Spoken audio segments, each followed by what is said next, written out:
Olá pessoal, tudo bem? Sejam bem-vindos ao Pode Atualizar, o podcast da família Te Atualizei. Eu sou o Max Cardoso. E eu sou Laudelino de Oliveira Lima e Max. Hoje nós temos uma convidada muito especial, uma pessoa que é referência em gestão pública de saúde e referência também no combate à dengue. E não é título, não, é experiência e resultado. Não é não, Max? Exatamente. E uma coisa também que ela tem uma virtude que ninguém pode negar, que é a coragem. É verdade, é verdade. Das pessoas mais corajosas que a gente conhece, que está aí batalhando todos os dias nas redes, trazendo informação verdadeira. Seja bem-vinda, doutora Raíssa Soares. Muito obrigada, Lau. Muito obrigado, Max, pelo convite. Que bom estar aqui com vocês, que bom poder conversar um pouco com vocês. Parabéns aí pelo trabalho que vocês têm feito. A gente que agradece, doutora, pelo ter aceitado o convite para participar aqui do Pode Atualizar. E a gente começa sempre perguntando um pouco da história, né, das pessoas que vêm aqui. A gente queria então um pouquinho saber da sua história, doutor, um pouco da sua experiência de vida, da sua formação, do seu trabalho, da família. Né? Quem é a doutora Raíssa? A doutora Raíssa é evangélica, sou ordenada pastora pela Igreja Batista, casada com Geraldo, mãe de 5 e um adotado já na fase adulta. E moramos em Porto Seguro desde 2019. Sou médica formada pela Universidade Federal de Minas Gerais desde 94 e trabalhei a maior parte da minha medicina no SUS de Belo Horizonte, sempre na periferia. Trabalhei 10 anos na gestão pública de Belo Horizonte, na saúde mesmo. E foi quando eu tive uma grande experiência, inclusive, com as epidemias de 2009, se não me engano, 11, 12 ou 12, 13, em que nós tivemos várias estratégias políticas para poder estabelecer medidas de intervenção rápidas em curto espaço de tempo. E eu fui ordenada pelo então secretário de Saúde para assumir a coordenação dessas campanhas de tendas, de estratégias da gestão pública para atender aquele tanto de paciente que brotava, né, no período de pandemia. Vivi 25 anos da minha prática médica em Belo Horizonte. Em 2019, mudamos para Porto Seguro, onde que a gente mora com a família. Nós moramos com 3 dos 5 filhos.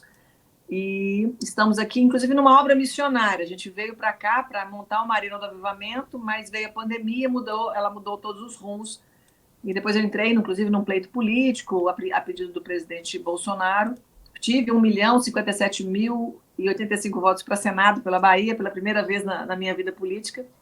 E aí continuo aí, cuidando de pessoas, cuidando e pensando sempre em estratégias para poder cuidar das pessoas que precisam do recurso público, porque elas não têm a condição de se autossustentar, por exemplo, nos planos de saúde no particular, e pensando em estratégias para cuidar das pessoas com esse cenário que a gente vive atualmente. É isso, e aí a gente está aqui para trocar ideias. Maravilha, maravilha. Uma dúvida assim que é genérica, a gente que está muito aí nas redes sociais acompanha bastante as coisas que são discutidas. Eu tenho um irmão que é médico, meu pai era da área médica também. A gente escuta muito falar sobre a formação do médico, né? Que hoje em dia tem um foco muito grande em farmácia, se aprende mais a dar medicamento do que ensinar a ter saúde e fazer a coisa certa. Como é que está, se for possível, não sei se está dentro do alcance da senhora, como é que está hoje a formação do médico brasileiro? Olha lá, essa é uma conversa que, inclusive, eu tive recente, até com um pretenso estudante de medicina que vai entrar aqui numa faculdade particular aqui na região de Porto Seguro, que é a Faculdade Atenas, que ela veio para cá. O que a gente percebe é que existe uma preocupação nessa formação qualificada, mas é notório que as turmas que vão se formando, eu estou formada há 29 anos, e é notório que quando o número de faculdades ela aumentou muito, a qualidade de formação ela vem caindo com o tempo. Isso não é uma análise pessoal, isso é uma análise, inclusive, que o Conselho Federal de Medicina aponta. Ele faz críticas à abertura de novas faculdades ao redor do país. A gente tem uma necessidade de formação de profissionais, mas com qualificações que não estão condizentes com a necessidade de termos médicos bem formados. A gente tem hoje um mercado médico completamente diferente do que há 20 anos atrás.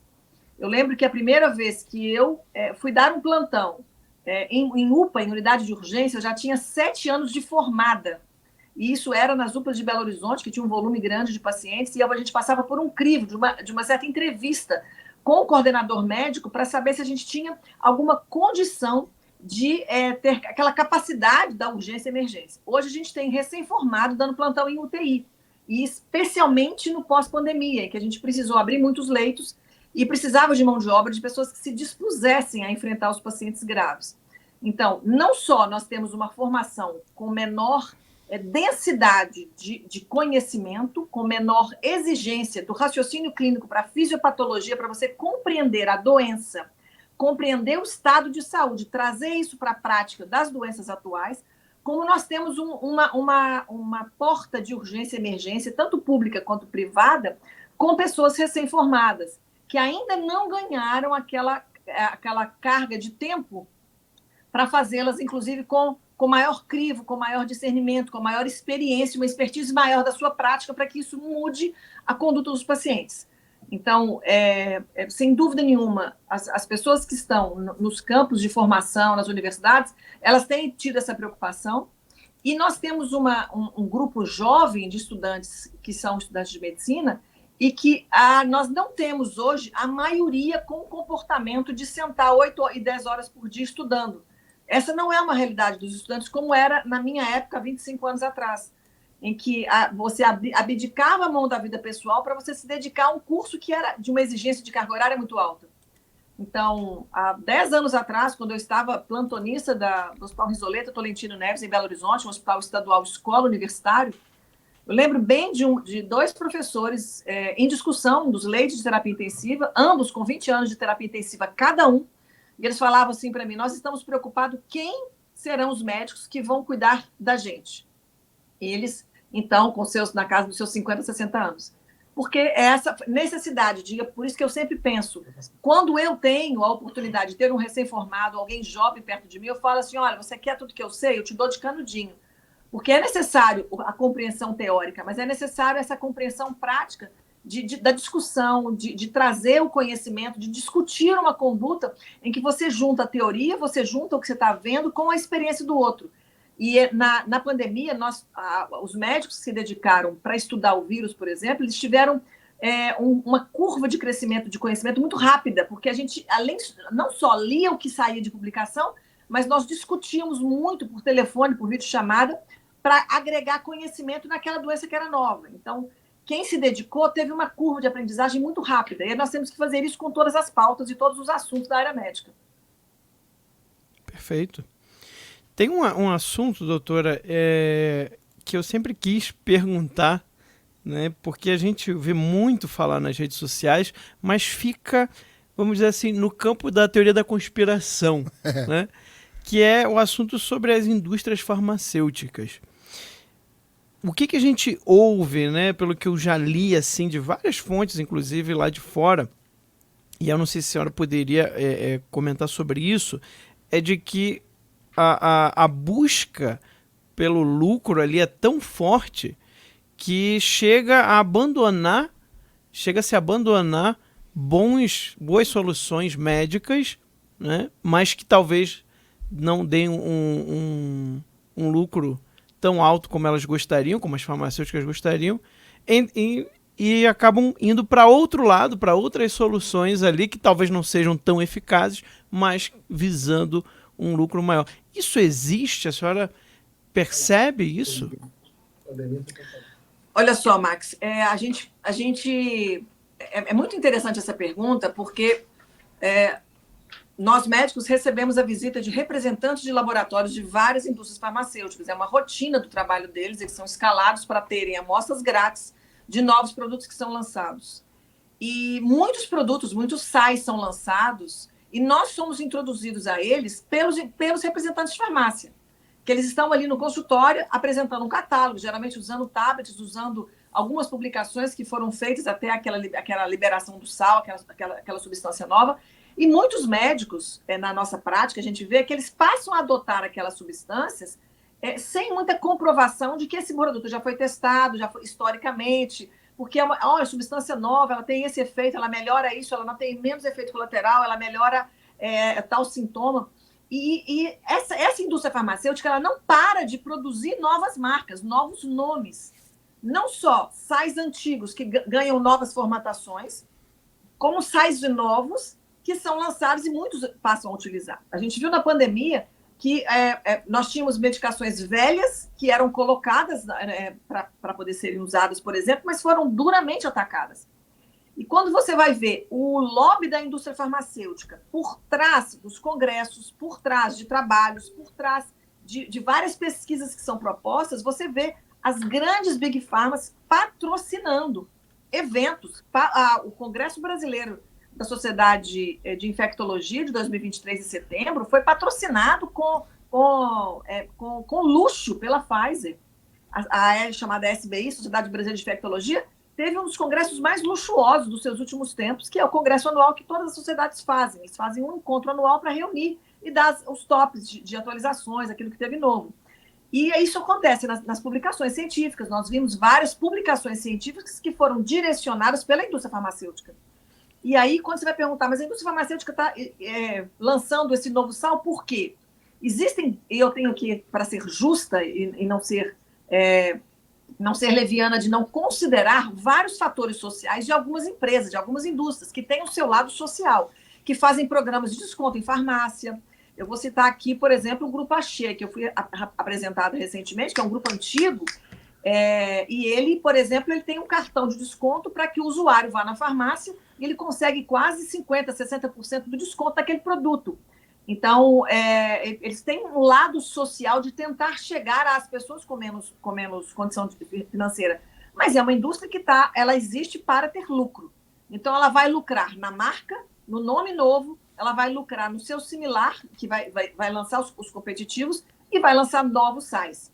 E ninguém questiona os efeitos colaterais a curto, médio e longo prazo daquele sal novo que foi lançado, que está sendo usado para qualquer doença que seja.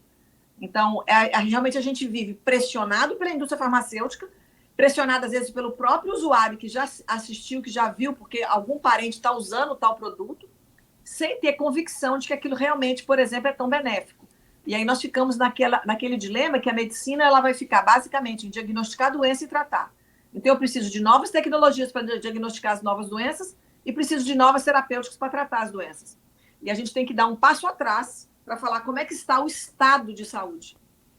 Daí que a medicina integrativa funcional tem ganhado muito tom, muito espaço nos últimos tempos, especialmente pós-pandemia, porque foi essa parte da medicina que vai lá para a fisiologia, que vai estudar novamente doses de vitaminas, suplementos vitamínicos, para melhorar o funcionamento do corpo que foi afetado pelo vírus da pandemia.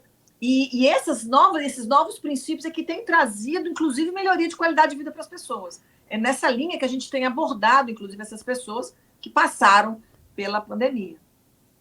Perfeito. Verdade. Eu vi esse dia um texto dizendo que se o Steve Jobs tivesse pego nos últimos 10 anos da vida dele um pouquinho de sol na hora do almoço, que ele não teria tido câncer no pâncreas. Às vezes são pequenos hábitos, né? Não adianta tomar vitamina, não adianta fazer um monte de coisa lá, às vezes pequenos hábitos. Mas uma pergunta agora que é muito relevante, principalmente para o público que está assistindo, o brasileiro, nós brasileiros, há décadas, eu lembro da minha juventude, a gente já acompanhava todo ano, sistematicamente, chegava a época da tal da dengue. Todo ano. E parece um negócio que não tem como você derrotar. Parece um negócio impossível, né? Virar. Tanto quanto vem o verão, né? Vem a primavera. Parece que a dengue virá. E a senhora tem uma experiência muito grande no combate à dengue. Antes da gente entrar um pouquinho mais tecnicamente no assunto, fala um pouco da sua experiência com relação à dengue. Olha só, Lau, eu vivi a dengue muito de perto. Eu estou, inclusive, com duas pacientes turistas que estão em Porto Seguro, que vieram, uma de Brasília e outra de Belo Horizonte. Ambas vieram com dengue das suas cidades, foram para o sol, esqueceram de hidratar e ambas internadas, né?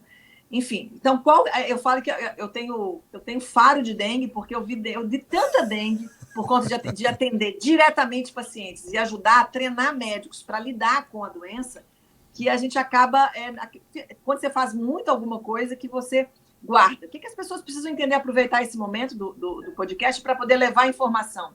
Dengue é uma doença viral, ou seja, o mosquito pica, o vírus do Aedes, através do Aedes, o vírus da dengue vai ser inoculado, vai ter um período de incubação, então a doença fica escondida, a carga viral do vírus cresce, então vai manifestar febre, dor no corpo, dor nos olhos, dor na junta, articulação, e isso é muito variável de pessoa para pessoa.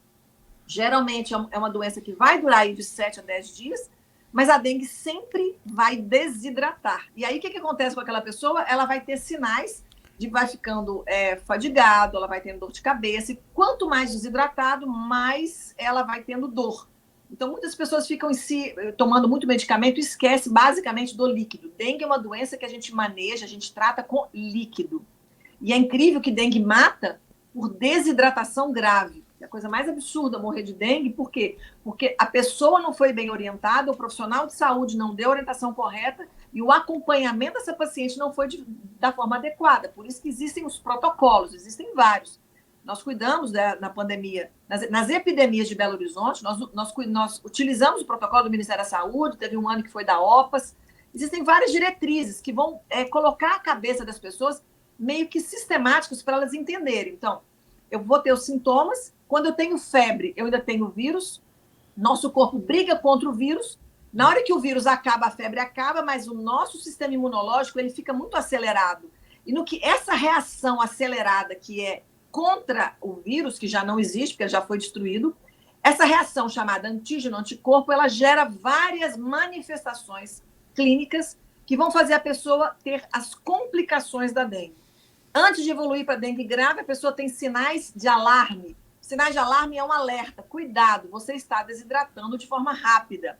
Então, qualquer tipo de sangramento, gengiva, urina, menstruação fora do lugar, levantar, ficar tonto, dor abdominal, especialmente no andar superior do abdômen por causa do fígado, para de fazer xixi, a temperatura cai, vai para 35 graus, é muito comum a pessoa ficar com hipotermia. Todos são os sinais de desidratação. Então, é sinal, olha, procure atendimento médico para hidratação venosa. E aí eu preciso fazer exames de sangue para avaliar o número de plaquetas. Porque as plaquetas da dengue tendem a cair. Então, quando eu falo que alguém está evoluindo com uma dengue grave, eu estou dizendo que aquela pessoa desidratou de tal forma que os órgãos dela vão tendo problemas de funcionamento. Mas se a pessoa ela tem dengue, ela se hidrata bem, ela se protege para que o mosquito não a pique e vai picar outra pessoa, porque é a pessoa doente que é um foco de transmissão. Então, quem está com dengue tem que se proteger com roupas de manga comprida e nas áreas descobertas passar os repelentes, para que ele não seja fonte. Repouso, repelente, líquido, vigilância no primeiro, segundo dia, depois volta ao médico no 5º dia, faz exame de sangue, eu não terei problemas. As equipes médicas precisam ser treinadas a lidar bem com isso, para não fazer soro demais e nem deixar de fazer a avaliação naqueles grupos de risco, criança, idoso e as pessoas com mais doenças. Para se lidar com dengue, ela é tão importante porque eu tenho um criadouro lá atrás, porque o mosquito da dengue, ele deposita muitos ovos, num ciclo muito curto, são 300 ovos, eu não vou ter esse número de cor mais, mas eu lembro que eram muitos ovos num ciclo curto, que dependendo do calor e da umidade, em menos de 6 ou 8 dias, você tem de ovo passando pela larva, pela pupa e pelo mosquito. E quem nos pica é a fêmea, porque ela quer alimentar os ovos para poder procriar. Então, a política pública que envolve dengue, ela tem que lembrar lá da zoonose, dos técnicos que vão alertar as famílias, cada família vai cuidar da sua casa para não ter um ponto de água limpa, porque dengue é água limpa, não é água suja. Eles depositam na água limpa, e eu preciso fazer com que aqueles pontos que são onde foi colocado os ovos, às vezes ele consegue sobreviver num terreno seco por muito tempo, e quando chove, depois ele faz aquele ciclo curto. Você pode ver que choveu, passou 6 dias, 8 dias, está eclodindo mosquito. E esse mosquito, ele pica muitas pessoas num raio de 200 metros. Por isso que quando se fazia muito fumacê, Porto Seguro está fazendo fumacê, é uma conduta que às vezes ela é questionada por algumas lideranças, algumas autoridades, dizendo que quando você joga esse produto, você acaba tratando outros mosquitos que não deveriam ser eliminados da natureza, mas às vezes é necessário. Então, você vai cuidar dos focos do mosquito, cuidar das ações da vigilância, atender bem, identificar bem o paciente e não deixar que isso prossiga, que eu vou impedir que a doença continue. E quando eu falo no gestor público, ele precisa estar atento a todas essas etapas, desde o cuidado do foco, com sua vigilância, o grupo da vigilância epidemiológica que cuida ali da zoonose, como a equipe assistencial que vai cuidar das vítimas, para que evite óbito. Então, é um olhar e tem que ser algo, tem que ser dito e treinado todos os dias. Assim, tá tendo epidemia, eu preciso treinar as equipes assistenciais, porque as pessoas esquecem como manejar dengue. Perfeito. Doutora, uma notícia que deixou muita gente sem compreender, né, das vacinas contra a dengue. Saiu a informação de que havia aí uma vacina japonesa e pelas informações que saíram na mídia, inclusive seria uma vacina já com uma eficácia de certa maneira comprovada, e mesmo assim o governo federal se negou a adquirir essas vacinas. Qual que é a sua opinião sobre isso? Olha, Max, eu vou te dizer o seguinte, quando a primeira vacina dengue ela foi lançada no mercado, a gente, inclusive, eu até já fiz outros comentários há um tempo atrás, eles, como era vacina experimental, estavam testando, eles pegaram um grupo de pacientes, fizeram a vacinação contra a dengue, e esse grupo foi monitorado. Ou seja, eu quero saber qual será, já que já ela passou pelas etapas, eu vou perguntar quem quer ser voluntário da vacinação de dengue. Essa etapa foi feita. E a vacinação não foi lançada porque eles viram que os vacinados tinham mais dengue hemorrágica do que os não vacinados. Então, a vacinação não foi aberta. Depois disso, eu não voltei a estudar vacinações atuais. Essa vacina que está aí está pronta para liberar. E se ela realmente foi acompanhada, se teve acompanhamento dessa vacinação, para saber se ela não teve o mesmo efeito desse primeiro bloco em que, quando monitorado, quando feito a fase clínica de testes clínicos, a resposta não foi tão esperada quanto se tinha. Quando veio aí a onda de que agora estava liberada e que precisava de uma decisão do governo federal de adquirir as vacinas, isso é custos, se a gente tem realmente uma vacina que eu não tenho mais no teste clínico, o risco de sangramento para quem tomou a vacina de dengue, e há uma decisão de não haver essa compra, é uma decisão de gestão pública, ou seja, aí são as decisões da cúpula do governo para falar, não, esse momento eu não faço essa vacinação. Enfim, quando a gente vai falar de gestão pública, de decisões que vão afetar milhares de pessoas, e quando o dinheiro do recurso é escasso, eu tenho que definir aonde que eu vou, qual vai ser a minha prioridade. Se eu fosse pensar, então, hoje, como gestor, qual é a doença que está mais matando as pessoas e que é possível prevenir com vacinas? Se eu tivesse que olhar das doenças existentes, quais que eu estou gastando recurso e quais que eu estou atuando, eu teria que estar, neste momento, não fazendo a vacinação relacionada à pandemia, do SARS-CoV-2, e fazer a vacinação da dengue. Se eu for pensar em número de óbitos, porque a gente não tem mais óbitos relacionados ao SARS-CoV-2 do que está tendo, por exemplo, com dengue. Mas eu pessoalmente, preciso estudar mais profundamente a vacina da dengue e certificar que, dentre os vários efeitos colaterais, nós ainda teremos um benefício maior do que risco, porque toda vacina tem seus riscos.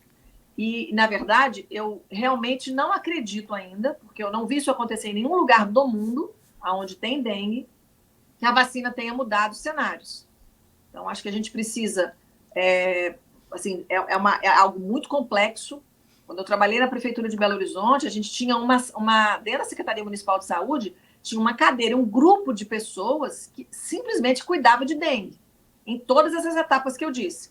Controle de zoonose, os técnicos, controle das casas, né? O que é da prefeitura, o que é sensibilização das pessoas para cuidar da sua própria caixa d'água, que tem que estar fechada, e do grupo assistencial para reconhecer precoce e evitar problemas, porque não tem lógica morrer de dengue.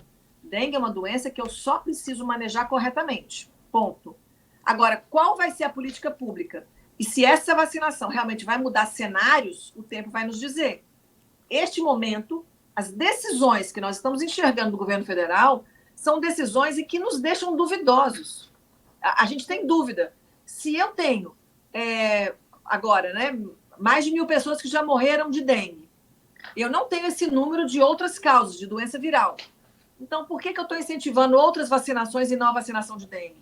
O que move uma gestão pública para decidir qual campanha de vacinação vai fazer? Abre o site do Ministério da Saúde e veja quantas matérias são colocadas sobre quais vacinas que eles estão fazendo campanha. Então, é decisão. E que se eles fossem mais transparentes com o povo, as pessoas iam compreender melhor, mas eles não são. Essas decisões têm sido tomadas, ao meu ver, mais como uma decisão política do que como uma decisão técnica. E aí a gente continua sobre uma interrogação enorme na cabeça. Com que intenção e quando eu olho o risco-benefício, quais são os reais motivos? Aí eu vou falar a doença que mais mata, a doença que eu posso evitar. E eu confesso que não são decisões que nos deixam confiantes e seguros com as decisões que atualmente esse governo federal está tomando, porque ela não é técnica. Perfeito. Teve uma palavrinha que a senhora falou que me lembrou muita coisa da juventude, de um passado recente, que foi o fumacê. Então, quando passava o fumacê na minha rua, as crianças corriam, tal, fechava a janela, tal, a mãe mandava abrir, as crianças fechavam. Era aquela bagunça, mas era uma festa. Mas a gente tinha a cultura do fumacê lá no Rio, sabia que ele estava passando, você escutava aquele motor, né, do fumacê. Então, antigamente a gente tinha o fumacê, a gente tinha os agentes da SUCAM indo de casa em casa, fazendo a verificação e anotando num papelzinho que ficava na porta do armário, no banheiro, atrás de alguma porta ali e tal, com a visita, né? Nós tínhamos também as campanhas televisivas falando de como fazer um soro caseiro, como hidratar uma pessoa tal, e aquela coisa massiva também de você tirar o reservatório de água, cuidado com o pneu, cuidado com aquilo. Era um pacote. Então a gente compreendia que existia um protocolo para que fosse aplicado antes do surgimento do mosquito, naquela época, antes de se pegar a doença, e um protocolo depois. Ou seja, a gente vê que tem dois, né? Você comentou um que era relativo a como tratar a pessoa, o que ela tem que fazer, porque se ela se hidratar, se ela procurar o médico e tal, provavelmente não vai acontecer nada. Mas ainda morrem pessoas. E eu não vejo mais nem o fumacê, nem o guarda da SUCAM, nem a campanha de hidratação, e não vi nada até agora falando sobre o potinho d'água, o pneu, como que você faz para deixar o seu ambiente livre de mosquito. O que está acontecendo, doutor? Eu não estou vendo a gestão pública trabalhando na dengue como foi trabalhado no passado.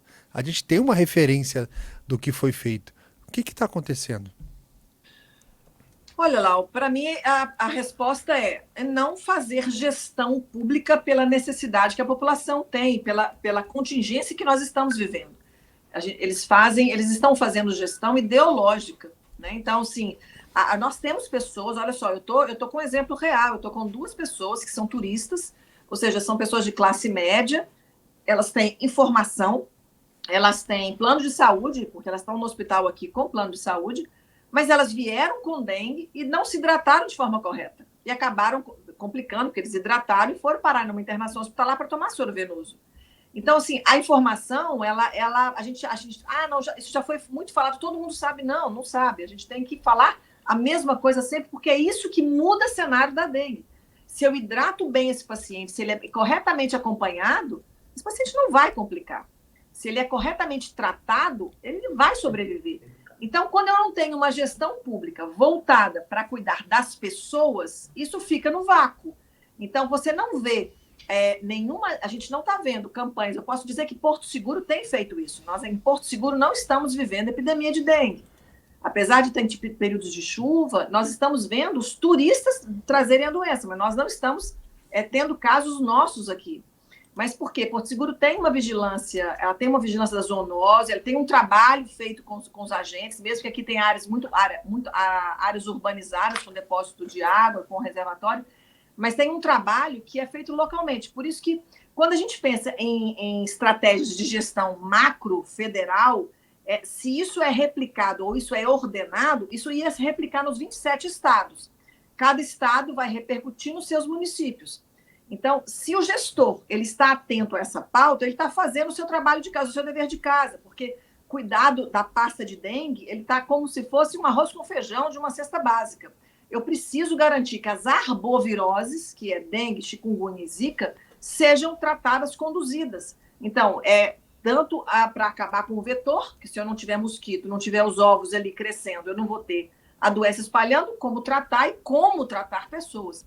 Isso é gestão. O governo federal não tem essa preocupação. Ele tá preocupado por exemplo, a pauta dele é só todo mundo aqui, ó. Quem não foi lá, vai lá no Instagram, Ministério da Saúde, e olha o número de postagens e quais postagens estão fazendo com que assunto. É sempre o mesmo assunto, de uma forma quase que uma lavagem cerebral, e parece que o resto não interessa. E de algo que não tinha nenhum sentido em fazer. Então, é gestão. A gestão pública quando eu decido cuidar com dinheiro público de forma que vai voltar em benefício para as pessoas e não para as minhas pautas ideológicas. Eu preciso educar e vou reeducar e vou tratar e insistir. É penha na pedra. Eu vou dizer porque é isso que vai mudar cenários.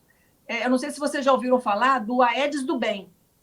Foi um projeto feito no governo Bolsonaro, ele foi aprovado no governo na Ciência e Tecnologia, quando então o senador Marcos Pontes estava na pasta de Ciência e Tecnologia, em que foi desenvolvido o mosquito macho. E esse mosquito, ele é colocado nos pontos, ele é lançado, os ovos ficam ali, coloca água e esses mosquitos são lançados. Quando ele cruza com a fêmea, só produz Aedes macho e não pica mais. Seria uma estratégia espetacular para você parar de ter a doença. É chamado Aedes do Bem. Quem tiver curiosidade aí, vai na internet e coloca Aedes do Bem. Então, e é algo que você, por exemplo, para de ter a fêmea na sociedade, né? No nosso meio. Nós vamos ter apenas, no ambiente, nós vamos ter apenas o macho. Então, é uma estratégia que trouxe benefícios, mas que não foi amplamente aplicado como uma política pública, por exemplo. Porque é a questão de interesses ideológicos, políticos, naquilo que vai trazer benefício ao povo. Por isso que gestão pública tem que ser feita com pessoas técnicas e competentes, e não ideológicas e com raciocínio direcionado. Vamos falar, Max, que é ciência machista. Só fez mosquitinho macho.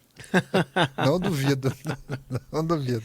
Não, mas achei muito importante essa questão que a doutora tocou, da questão técnica, né? Essa necessidade de gestores públicos que tomem decisões técnicas. A gente sente muita falta disso, principalmente agora, né, com a volta do PT ao governo federal. Tanto na economia, nas mais diversas áreas, a gente percebe que as decisões não fazem muito sentido quando analisado tecnicamente.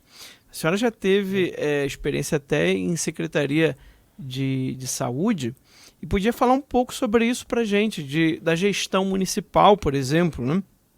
A gente tem aí um problema econômico que está se agravando nesse primeiro ano, agora parece que não vai piorar mais. Eu acredito que para um gestor municipal vai ser mais complicado ainda, então mais necessidade ainda de ter pessoas técnicas. Se a senhora pudesse comentar também um pouquinho da sua experiência lá na Secretaria de Saúde do Porto Seguro, né? Que ficou, se não me engano, por 10 meses lá.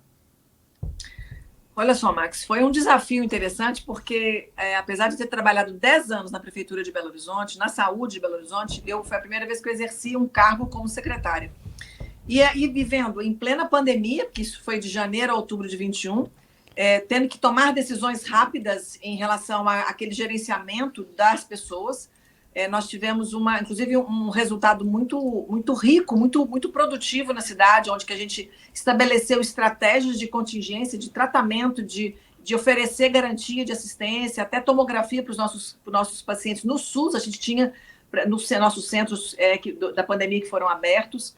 E aí, olha que Porto Seguro ainda viveu nós tivemos uma epidemia de malária na vigência de Covid. A gente estava na pandemia da Covid, a gente teve um pequeno surto de malária na cidade, por causa de Itabela, que é aqui perto. interessante foi usar o recurso público de forma estratégica, com aquilo que nós tínhamos, e executar políticas voltadas para a cidade. Porto Seguro teve o hospital municipal dela fechado em 2018, na gestão anterior. Então, a cidade não tinha hospital municipal. Naquela época, do dinheiro que a cidade recebeu da pandemia, a cidade recebeu 14 milhões. Eu tinha apenas 1 milhão em caixa em 2021, em janeiro de 2021.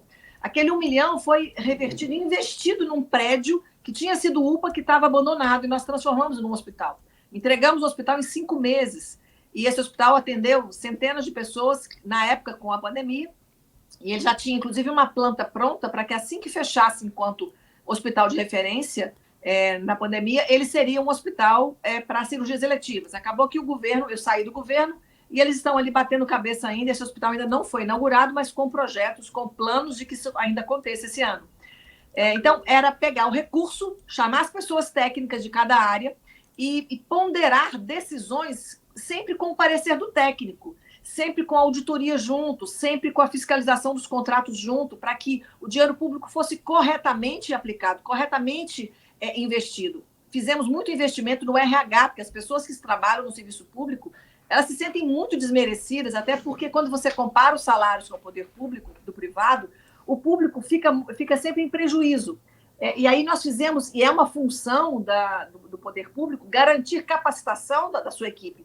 Então, fizemos isso na urgência, fizemos isso nas nossas UPAs, fizemos isso para as unidades, inclusive, das especialidades que a gente tem no município. Nós pegamos todos os médicos do Programa de Saúde da Família e trouxemos em qualificação, porque isso dá sempre aquele ar novo para ele se qualificar na sua prática. Então, investir na competência de quem executa, porque 80% da sua atenção primária é resolvida, ela vai ser resolutiva se as equipes estiverem bem treinadas. Então, capacitação, investimento estrutural, investimento em competências das pessoas que estavam ali envolvidas. Foram 40 ações entregues em 31 de outubro, quando eu fiz uma entrega do cargo, porque meu nome já estava naquele ruído político, então eu resolvi findar aquele período da gestão, e outras 24 ações que foram aprovadas no Conselho Municipal de Saúde, para já deixando isso alinhavado para a próxima gestão. Inclusive, por exemplo, a ambulância, ter o SAMU na água aqui para a gente, que a gente conseguiu aprovar no Conselho. Então, ou seja, a capacidade que a gente precisa ter, e aí eu deixo aqui o recado para quem for assumir a gestão pública dos seus municípios, pensando aí que em 24 a gente vai ter eleições municipais, os gestores precisam compreender que se ele trabalhar com um grupo técnico que sabe das suas competências e o que ele tem que fazer, ele vai pegar o recurso público, vai investir na melhor estratégia para que com um pouco de recurso você tenha muito resultado. Então, quando os políticos eles passam a adotar pessoas para poder pagar dívidas de campanha, ele coloca pessoas apenas por indicação que não vivenciaram. Porque tem pastas, eu entendo, numa gestão pública, que ele vai fazer por indicação política. Aquela pessoa, ela é uma indicação política, mas eu preciso de pastas, saúde, educação, segurança, eu preciso de gente técnica, ele tem que saber o que está fazendo para ele melhorar o benefício do produto entregue à sociedade. E quando a gente pensa que a política, na verdade, é a arte de fazer o bem, né? Então, eu tenho que pegar a política e gerar isso com recurso, como se eu tivesse realmente com uma empresa privada em que eu preciso pegar o capital e fazer aquilo gerar lucro. No poder público, eu preciso pegar o capital e gerar produto com resultado para as pessoas. Para isso que eu preciso de gente com competência. E a gente vê na maioria das cidades que, às vezes, até falta pessoas interessadas em ocupar cadeiras, porque as cidades, especialmente na Bahia, a gente tem muitos municípios em que evoluiu a população. As pessoas saíram das suas cidades procurando cidades maiores. Então, quando o gestor chega, ele tem dificuldade de fazer o seu repasse financeiro ou atrair as pessoas com um salário que faça ele ali ocupar um cargo. Mas aí o gestor precisa usar a criatividade para trazer aquele profissional para executar a política, em que ele vai fazer isso de forma colegiada. Não é discutir tudo, mas às vezes, se ele não tem a competência, ele chama quem tem competência, faz consultoria e executa com mínimo recurso e máximo de resultados. Tem que ser gestor, tem que saber lidar com recurso, resultados e avaliação e reavaliação o tempo inteiro. Nós vamos ter resultados excelentes. E eu cito aqui Porto Feliz, doutor Cássio Prado, reeleito em 2020 com 93% dos votos. Em 2020, médico, gestor pela primeira vez em Porto Feliz, São Paulo. Fez um governo técnico espetacular. Muito bom. Doutora, os gestores do SUS, os políticos, né? Você vê aí presidente, ministros, os que principalmente falam sempre do SUS, né? Defendem o SUS. Quando eles precisam do hospital, eles vão lá para o Hospital das Clínicas em São Paulo. A minha pergunta é relativo a nós todos que não temos esse recurso como eles têm. Como é que está a situação da saúde nos municípios? Lau, eu vou dizer para você, né? Viu? É terrível. Olha, a questão toda, que eu acho que é uma... Acho não, né? O que a gente percebe é que para eu fazer uma boa assistência, primeiro, se fosse tão simples, nós teríamos uma saúde exemplar no país todo. Porque nós temos bons técnicos, nós temos pessoas dedicadas. Só que o início, o gestor, o que está com o poder na caneta de decidir, ele tem que entender que 15% do seu orçamento para colocar na saúde, que é o que a lei exige, muitas vezes é insuficiente para você dar uma saúde de qualidade para as pessoas. Esse que é o mínimo que a lei exige do repasse daquele orçamento, daquela cidade, o que ela arrecada, 15% tem que ser para a saúde. Os municípios que têm uma saúde de qualidade, que apresentam um bom resultado para as pessoas, eles colocam entre 20% e 25% do orçamento na saúde como prioridade. E nesse caminho, nesse plano, nessa programação da gestão pública, né, nas estratégias de gerenciamento do recurso público, se você colocar recurso, e o gestor tem que entender isso, se ele colocar recurso na saúde, com pessoas competentes, ele vai ter bons resultados com um gasto menor. Então, para que hoje, quando a gente lida e a gente vê que, por exemplo, eu tenho atendimentos em que a qualidade assistencial ela é baixa, ele acaba ficando muito caro, porque o que acontece? Se eu, médico, escuto o meu doente, examino o meu doente, faço uma hipótese diagnóstica, eu não preciso pedir 50 exames para ele. Se eu pedir 3, 4 exames na urgência, eu já sei o que eu estou pensando. O custo da saúde vai ficando muito alto, porque às vezes o médico escuta pouco, não examina, ou examina muito superficial, e ele pede 15 exames na urgência. E deixa o paciente, às vezes, aí, 6 horas tomando soro e gastando com gasto. Isso vai, no final do mês, eu tenho pouca resolutividade com custo muito alto. Como é que eu mudo esse cenário? Se eu investir em qualificação, em treinamento, em capacitação, o tempo inteiro. A gente só muda cenário se a gente qualificar. Por isso que eu acredito muito em hospitais universitários, porque eu atraio professores, eu atraio alunos que estão com vontade de aprender, e este ambiente gera discussão. E as condutas passam a ser sempre mais objetivas para o doente, e o doente ganha. O ambiente escolar, o ambiente acadêmico, ele é sempre muito rico. Então, todos os municípios que, por exemplo, por algum motivo receberem alguma proposta de parceria ou de universidade, abre a porta ao município, porque você vai ganhar com o professor, com o aluno, com o estudo e com a sua equipe motivada a fazer melhor. E a saúde, todo mundo fala que é um saco sem fundo, porque é muito livre, a gente não tem um limite de gastos. Hoje, a medicina privada está fazendo isso. Tem alguns planos de saúde que estão comprando os hospitais e colocando protocolos rígidos, que é um grande problema hoje que o CFM, o Conselho Federal de Medicina, enfrenta. Porque aquele plano de saúde determina que o paciente com tal problema ele só pode tratar com tal antibiótico. E eu, médico, gostaria que ele tratasse com outro, mas não é autorizado. Então, eu engesso a medicina com protocolos, que também é outro lado da medicina. No poder público, eu preciso investir em capacitação o tempo inteiro. E isso não é uma realidade que nós vivemos hoje. Eu posso dizer a nível Bahia, eu posso dizer nas cidades que eu tenho conversado, com os colegas que têm conversado. Então, se o gestor quer ter sucesso, ele vai entender que, sim, saúde é cara, ele tem que colocar recurso. Mas ele tem que investir no seu grupo para que ele se torne resolutivo. E aí, quando eu penso nas parcerias, porque como o SUS ele acaba nessas questões de custo, nós vamos trabalhar com os consórcios, a gente vai ter que depender, às vezes, da cidade polo para poder resolver aquele paciente. Mas se eu tenho isso tudo bem coordenado, com uma equipe de administração da gestão da saúde, sabendo aonde está o doente, o que ele precisa e para onde que ele vai, o gestor consegue fazer isso com maestria, porque ele sabe qual é o problema e aonde que resolve. E essa questão chamada rede, A rede é eu vou, por exemplo, se eu tenho uma cirurgia cardiovascular, uma necessidade de troca de válvula, eu sei que quem vai resolver para mim, a cidade mais próxima vai ser Teixeira de Freitas, de Porto Seguro. Eu não resolvo aqui, mas eu resolvo em Teixeira de Freitas, a 300 quilômetros daqui. Isso é uma rede. E aí eu tenho um problema na Bahia que se chama politicagem na saúde, em que as pessoas elas não deixam de seguir uma rede e elas atendem pedidos políticos. E é isso que o Estado da Bahia tem que movimentar, ele tem que mudar esse cenário. Eu não posso só atender pedidos políticos, eu tenho que atender pedidos que têm indicação médica, indicação técnica, por prioridade, que é o que a lei do SUS recomenda. Por isso que chama-se regulação. Então, há um cenário na Bahia em que os políticos conseguem tudo. E as pessoas simples, que não têm nenhum conhecimento de político nenhum, elas conseguem nada. Esse cenário tem que ser trocado. A gente tem que ser justo e fazer as políticas públicas serem aplicadas para as pessoas. Não porque elas conhecem alguém, é porque elas merecem. Voltada para as famílias. Eu preciso tratar as famílias com essa dignidade que não é por indicação política. Então, eu vejo, diferente do que eu vivi 25 anos em Belo Horizonte, no SUS, e eu vivo 5 anos numa política pública de Porto Seguro, há uma diferença absurda, porque você não tem... eu posso dizer que não tinha em Belo Horizonte, até 5 anos atrás, nenhuma interferência política partidária em fluxos de paciente. O que acontece em Porto Seguro como uma regra.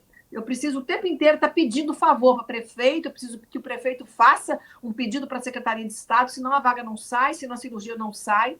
E essa realidade é por uma politicagem feita na saúde.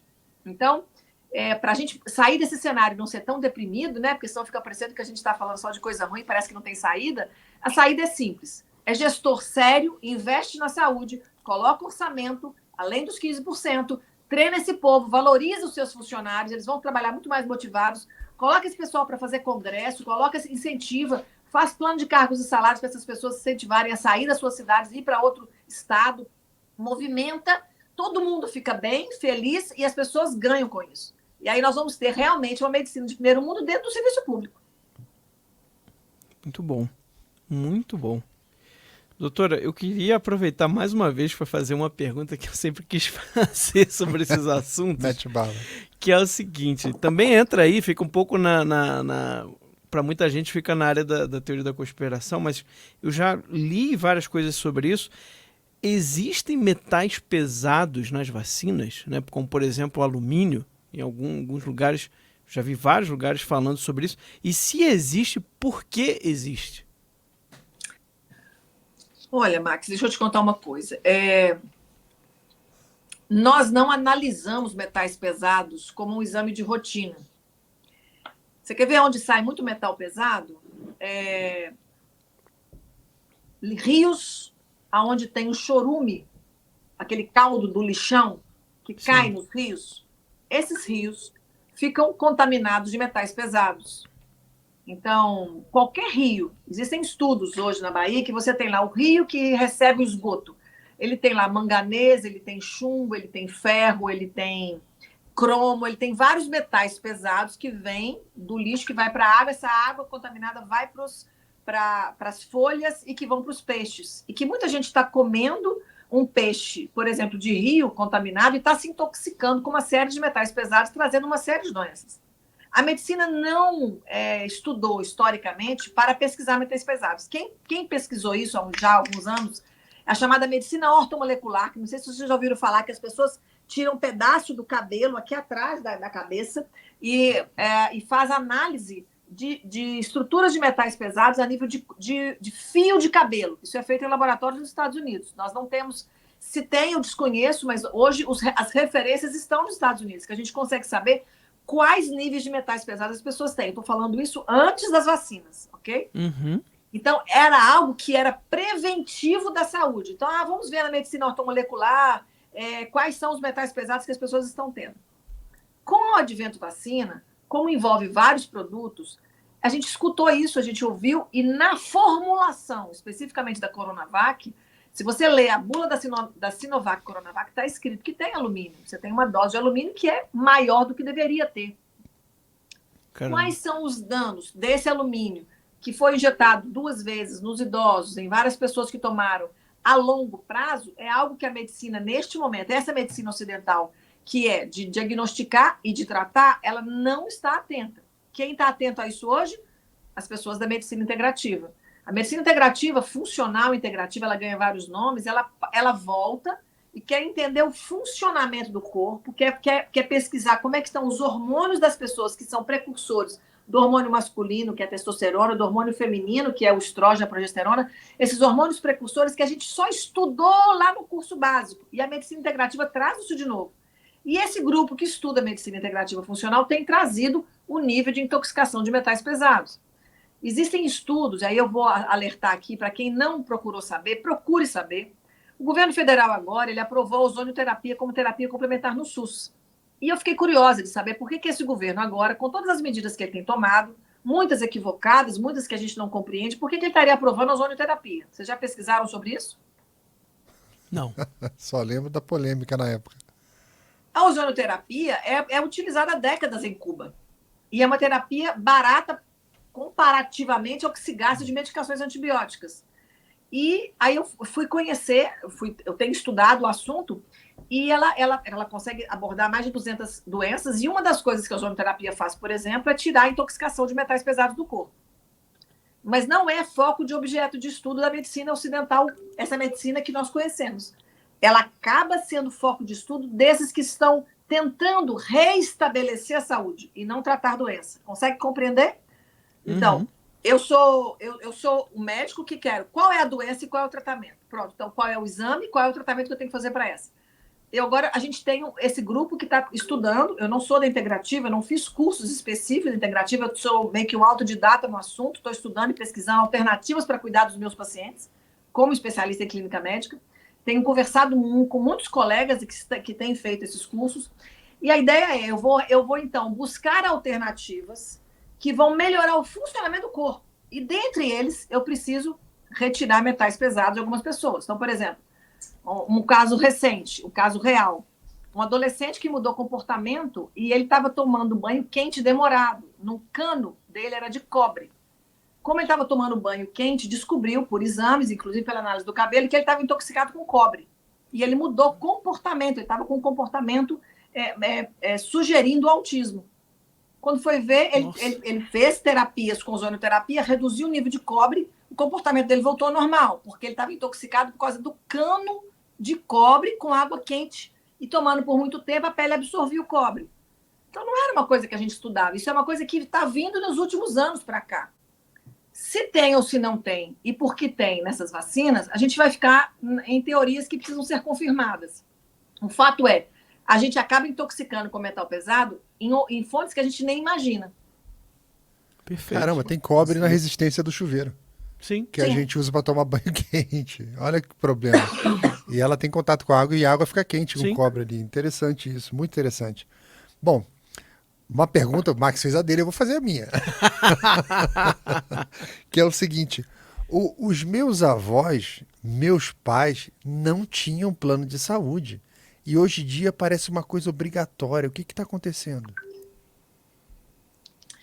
Olha, a medicina complementar, a opção de eu preciso ter um custo para garantir a minha assistência, ela vai se fazendo cada vez mais necessária quando eu não tenho uma política pública dentro do SUS que vai garantir qualidade ou garantir assistência às pessoas. Quando eu morava em Belo Horizonte, eu não tinha plano de saúde. Eu estava dentro do SUS, eu trabalhava no SUS, eu confiava ali com toda a rede de conhecimento que eu tinha dentro do SUS, e eu e minha família não tínhamos plano de saúde. Quando eu vim para a Bahia, eu acabei tendo um plano de saúde, porque eu não tenho o serviço de saúde na Bahia que eu tinha acesso a Belo Horizonte, até de recurso.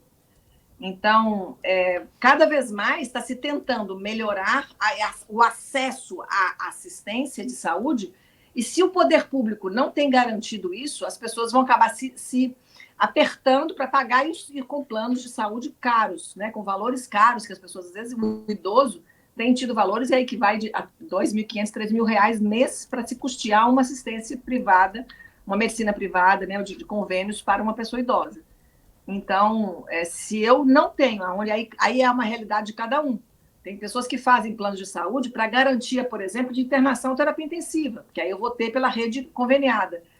E o que me preocupa, por exemplo, no formato americano, em que todo mundo precisa ter o seguro-saúde, e as pessoas vão lá, elas são atendidas e a conta vem depois. E tem pessoas aí que estão endividadas, inclusive no período da pandemia, ficaram com dívidas milionárias nos hospitais. Os nossos hospitais, eles não conseguem arcar com essas despesas todas, e muitos hospitais pequenos não sobrevivem porque as pessoas, ela depende desse repasse dos planos de saúde. Agora, é política pública, Lau, assim, se a gente não tem uma política pública que garanta a saúde, a única forma que as pessoas têm de se proteger a si e a sua família é tentando dar a elas algum acesso a planos. E que também acabam tendo problemas. Por exemplo, hoje nós temos muitos cartões de saúde em que a pessoa paga lá seus R$30 por mês, mas tem uma consulta de 5 minutos. E ninguém em 5 minutos consegue fazer um bom atendimento médico. Mas são as oportunidades que vão trazendo às pessoas acesso a algum profissional. Então, a gente vai ter que amadurecer muito, estudar sobre isso, trabalhar sobre isso, capacitar as pessoas que vão lidar, e eu continuo investindo. Assim. O bom gestor, ele vai fazer o seu serviço público ser de referência, porque ele vai investir nos seus profissionais, vai qualificar, vai remunerá-los bem, e as pessoas vão se sentir acolhidas e tratadas dentro do serviço público. Mas, para isso, a gente precisa de gestores técnicos com competência para cuidar. E aí vai de cidade a cidade, dentro dos nossos mais de 5 mil municípios. Hoje se adoece mais. Muito bom. Hoje Doutora, agradeço demais assim, pela sua participação aqui. Foi um dos melhores podcasts, eu acho, que a gente já fez. Voou. Quando eu olhei aqui, já passaram 1 hora. Muito obrigado. Né? A gente agradece muito e eu sou fã do seu trabalho, acompanho nas suas redes, e obrigado pela coragem também de estar aí lutando pelo nosso país, de trazer a verdade para as pessoas. Está tão difícil, né? As pessoas que se sacrifiquem para trazer uma informação verdadeira, e a senhora, eu acredito que é um bastião, né? Um símbolo aí para também encorajar muitos médicos a fazerem o mesmo. Então fica o nosso agradecimento pela sua participação aqui, e com certeza vai ter que vir aqui outras vezes, que ainda tem muita coisa para a gente falar. Verdade, eu fiquei cheio de perguntas aqui, porque uma coisa vai puxando a outra, né? Exato. Eu lembro lá em casa tinha um filtro de água ozonizada, mas fica para a próxima. É coisa lá que meu pai tinha colocado. Mas, doutora, obrigado pela participação, né? Obrigado pela disponibilidade, obrigado pelo seu serviço. A gente vê muito em filme americano, né? As pessoas agradecem ao militar, né? Exato. Parabéns pelo seu serviço. Então, eu tenho que repetir aqui como os americanos fazem. Parabéns pelo seu serviço, que a gente vê e acompanha. E você não faz isso para si, você faz pelos outros, né? Exatamente. E nada melhor do que encontrar o sentido da vida na sua profissão, que é o outro. Parabéns, doutora. Que bom, Lau. Obrigada, Max. E parabéns para vocês pelo trabalho. E acho que é importante esses canais em que as pessoas elas sabem que elas podem escutar, porque a intenção é sempre levar a verdade, por mais que a gente não consiga trazer tudo que a gente quer, até por tudo que a gente vive hoje em relação ao que é algo da nossa impressão, mas o importante é que a gente continua cuidando, as pessoas precisam entender que ainda há esperança, a gente tem hoje formas de cada vez mais trabalhar pelo bem do próximo. E se a gente tiver esse bem comum, todo mundo sai ganhando. Então, que tenhamos dias melhores, né? Parabéns aí a todos vocês. Grande abraço. Grande abraço, doutora. Muito obrigado. Obrigado, agradecer doutor. também o Lau aqui pela companhia. Obrigado, Max. Na bancada. E agradecer a toda a família Te Atualizei que está assistindo aqui a gente, principalmente quem está assistindo até o finalzinho aqui, até o último minuto. Um abraço especial a todos vocês. Semana que vem a gente volta com mais um Pode Atualizar. Fiquem com Deus e até lá. Tchau, tchau.